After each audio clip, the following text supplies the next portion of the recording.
माझ्यासाठी संगती फक्त आणि फक्त साधू संतांची महत्वाची, म्हणून कुसंगतीचा विचार करू नका. लेखनाच्या संगे हिरादू बंगला, कुसंगे नारला साधू जायचा, ही कुसंगती. विसंगतीचा जर विचार करायला गेलो तर विसंगती परमार्थातही योग्य नाही आणि विसंगती संसारातही योग्य नाही. एवढा चांगला सप्ताह केलाय तुम्ही, किती चांगला सप्ताह असू द्या, आणि माईक खराब असेल तर जमल का? माईक खूप चांगली आहे आणि गायक वादक नसेल जमल का महाराज? अजिबात नाही. गायक वादक चांगले, माईक चांगले आणि पुढे बसायला समाज नसेल जमल का? नाही. परमार्थ करताना माणसानं परमार्थ ऐश्वर्यात केला पाहिजे. अरे ज्या देवाने तुम्हाला पैसा दिलाय त्या देवासाठी खर्च करायला सुद्धा लोक संकोचित ठेवतात. तुम्ही देसाल तवा येईल. तुम्ही सर्व शेतकरी बांधव आहात.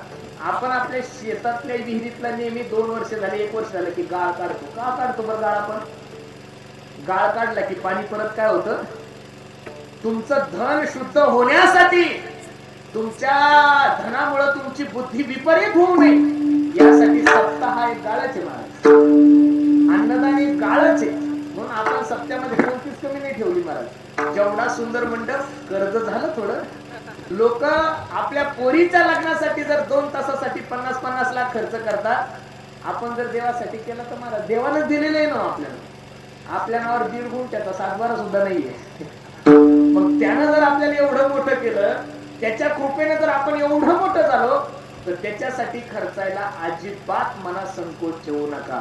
तुम्ही दिलं तरच तुमच्याकडे येईल. तुम्ही पहा, तुम्ही नाही दिलं ते किती प्रयत्न करू दे त्यांच्याकडे येतच नाही महाराज.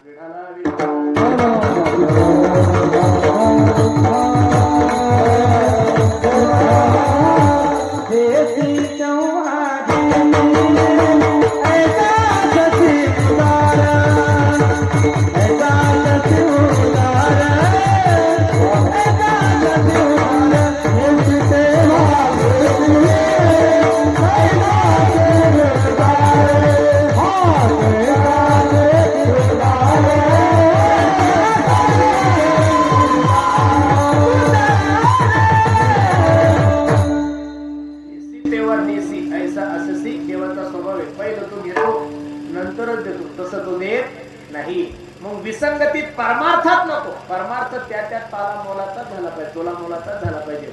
आणि संसारात तर विसंगती अजिबात नको. तुकोबरायचं प्रमाण आहे का? कानडीने केला मराठा भ्रतार, एकाचे उत्तर एका नाही. एक आपल्या परिसरातला मुलगा कर्नाटकला गेला. घरची परिस्थिती नाजूक होती, पैसे नव्हते, दुष्काळ पडला. मोटरसायकल रिपेरिंगचं चांगलं ज्ञान होतं त्याला. कर्नाटक या ठिकाणी गेला, चांगलं दुकान टाकलं मालकानं. दररोजचे 15-20 हजार रुपये येत होता. मालकरी कुटुंबातला होता, गळ्यामध्ये माळ होती. चहा सोडून त्याला सुपारीचं सुद्धा व्यसन नव्हतं. ज्या मालकाकडे तो राहत होता त्या मालकाला 4 मुली होत्या. एक दिवस याला आवाज दिला, ओ दादा, ए बा इकडे. चहा घेण्यासाठी गेल्यानंतर ते मालक सांगू लागले, हे बघ मला सोन्यासारख्या 4 मुली. किती मुली आहे? 4 मुली. तुला त्यातली जी मुलगी आवडेल तिच्या सोबत लग्न कर. हा मला कसं शक्य आहे? मी आगरवाडीचा, माझा तालुका रिसोड, जिल्हा वाशिम, मी विदर्भ आणि मराठवाड्यातल्या बाउंड्रीवरचा मराठी बोलणारा. तुमची पोरगी कर्नाटकी, तिची भाषा मला कळत नाही, माझी भाषा तिला कळत नाही. ते साहेब रडायला लागले. वेड्या, 2-4 महिने 2-3 वर्ष ती रिसोडला राहिली ना की ती मराठी शिकून जाईल. हो नाही करता लग्न लागलं. आता कीर्तनात लग्न लागायला मोडायला उशीर लागत, कारण लावणारा मीच आहे आणि मोडणारा सुद्धा लग्न लागलं. मग याने विचार केला किती दिवस राहायचं कर्नाटकला. चला 10-20 लाख रुपये बँकेत होते. आपण रिसोर्टला एखादा 10-5 लाख रुपयाचा प्लॉट घेऊ, 10-5 लाख रुपयाचं बांधकाम करू, आई वडिलाचीही सेवा होईल आणि तिथं छोटस एक गॅरेजचं दुकान टाकू.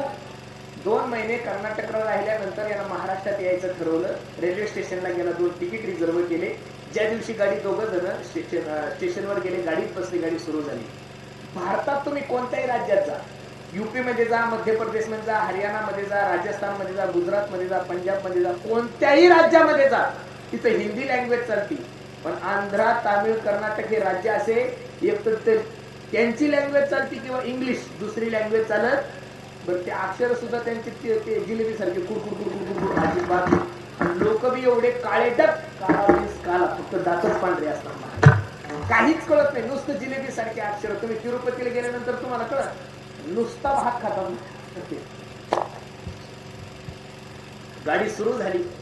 आता याचं काही जास्त शिक्षण झालं नव्हतं, हे गरीबीतलं पोरग 7वी 8वी पास होऊन तिकडे गेलेलं होतं. याला इंग्लिशही वाचता येत नव्हते, ते कर्नाटकी शब्दही कळत नव्हते.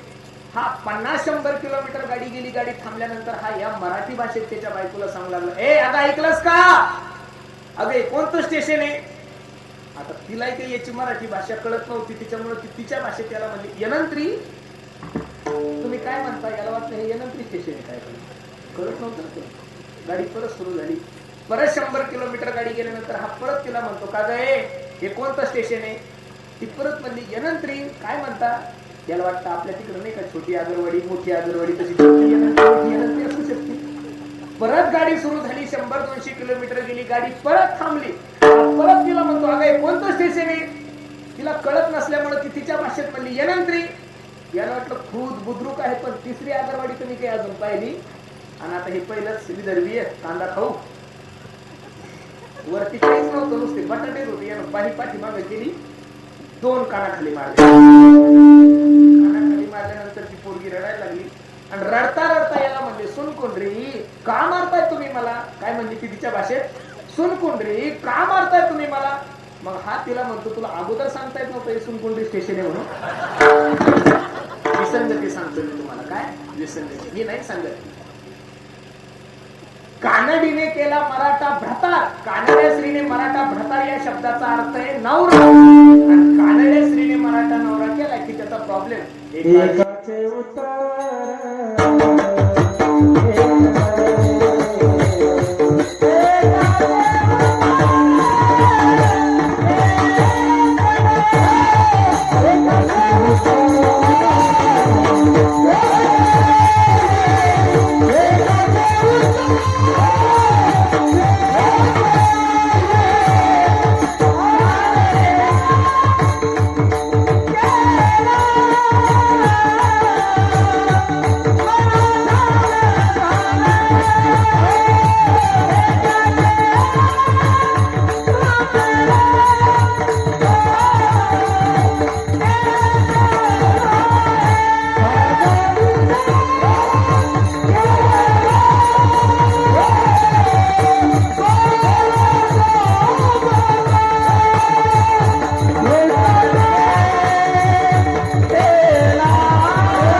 पण ज्या दिवशी आपले जवळचे लोक माणसाच्या विरोधात जातात त्या दिवशी मनुष्य खचून जातो.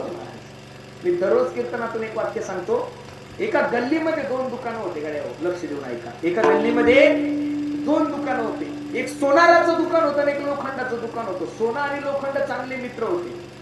दुपारची जेवण्याची सुट्टी झाल्यानंतर सोनं लोखंडाला सांगू लागलं, का रे लोखंडा, माझाही मालक मला ठोकतो, तुझाही मालक तुला ठोकतो, पण माझा मालक मला ज्यावेळेस ठोकतो तुम्ही एवढ्या जोराने आवाज करत नाही. तुझ्या मालकाने तुला ठोकल्यानंतर अख्खी गल्ली जागी करतोस तू, तुला कळतं का नाही, त्रास होतोय आम्हाला.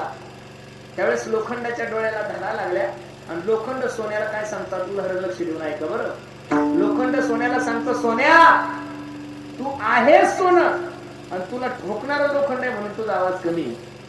काय म्हणलं लोखंड, सोन्या तू आहेस सोनं आणि तुला ठोकणारं लोखंड आहे म्हणून तुझा आवाज कमी आहे.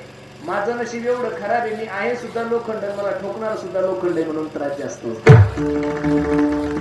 ज्या दिवशी आपल्या जवळचे लोक आपला विरोध करतात त्या दिवशी माणूस खचून जातो. महाराज ज्ञानोबराय सांगतात, अरे या समाजासाठी आम्ही मृत्यू लोकात आलोय, या समाजासाठी आमच्या आई वडिलांनी देहांत प्रायश्चित्त घेतलंय, आणि या समाजाने आम्ही इंद्राणीवर जरी गेलो तरी लोकांनी म्हणावं, ज्ञाना इंद्राणीवर जाऊ नको, इंद्राणी बाटल. अरे ज्ञानोबरायच्या चरणस्पर्शाने इंद्रायणीला सुद्धा पवित्रपण येतंय. ज्ञानोबरायच्या नावाने मनुष्य पुण्यवान होतोय. ते ज्ञानोबराय सिद्धेश्वराच्या मंदिरात गेल्यानंतर ज्ञानोबराय लोकांनी सांगावं, हे ज्ञाना मंदिरात जाऊ नको, मंदिर बाटल. अरे ज्ञानोबरायचं चिंतन केल्यानंतर जगाच्या मालकाला ज्या भूमीमध्ये विश्रांती घेण्याची इच्छा होत असेल त्या भूमीमध्ये ज्ञानोबरायचा जन्म झालाय.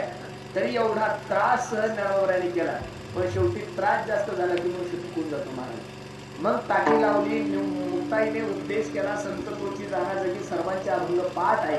मग समाजाचे डोळे उघडावे, समाजाला चमत्कार केल्याशिवाय लोक नमस्कार करत नाही, हा नियम आहे. म्हणून ज्ञानोबरायांनी जीवनातला पहिला चमत्कार केला. मैसीपुत्रा मुखे बोलवणे श्रुती कृष्ण उतरे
कधीतरी चुकीच्या माणसाचा विरोध करायला शिकावं. स्वतःपुरती लोक मॅनेज व्हायला लागली. माझं तरी व्यक्तिगत असं मत आहे, एखादा जर तुमच्या धर्माच्या विरोधात बोलत असेल, मी याच्या पुढे जाऊन बोलू का महाराज, तुमचा बाप जर तुमच्या धर्माच्या विरोधात बोलत असेल तर तुमच्या बापाचा त्याग करा, पुण्य लागेल तुम्हाला. केलाय ना हिरण्यकशिपूचा त्याग कोणी केलाय? भक्त प्रल्हादानी केलाय. जो भाऊ तुम्हाला परमार्थापासून दूर करत असेल त्या भावाचाही त्याग केला. भरताने सुद्धा विभीषणाने कोणाचा त्याग केलाय? रावणाचा त्याग केलाय. जी आई तुम्हाला परमार्थ करू देत नसेल त्या आईचा सुद्धा त्याग करा. कोणी त्याग केलाय? कैकेयीचा कोणी केलेला आहे? भरताने केलेला आहे. म्हणून माझी विनंती गड्यानं तुम्हाला, आतापर्यंत जेवढे काही साधू संत या महाराष्ट्रामध्ये जन्माला आले त्यांना सिद्ध करण्यासाठी खूप मोठे चमत्कार करावे लागले. आज गजानन महाराजांचं संस्थान जगातील 1 नंबर संस्थान आहे, पण हयात असताना पंक्तीतून उठून गेला हा इतिहास आहे. ज्ञानोबराय तुकोबरायचं सर्वांचं जीवन चरित्र पहा. महाराज सांगतात, मैसीपुत्रा मुखे बोलवणे श्रुती नाथ बाबा वर्णन करतात. रेड्या मुखी वेद बोलविला, गर्व द्विजांचा हरविला, शांती रूपी प्रगटला ज्ञानोबा माझा. सालविली जड भिंती हरणी चांगयाची भ्रांती, मोक्ष मार्गीचा सांगती ज्ञानोबा माझा. साधकाचा माय बाप दरुशने हरे ताप, सर्व भूती सुख रूप ज्ञानोबा माझा. मैसीपुत्रा मुखे बोलवणे श्रुती, चालवणे भिंती बैसुनिया. रेड्याच्या मुखातून ज्यांनी वेद बोलवलाय, ज्यांनी निर्जीव भिंत चालवली, अशा संतांचं मी काय वर्णन करायचं? Oh,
असेच नवनवीन व्हिडिओ पाहण्यासाठी आपल्या चॅनलला आता सबस्क्राईब करा, लाईक करा.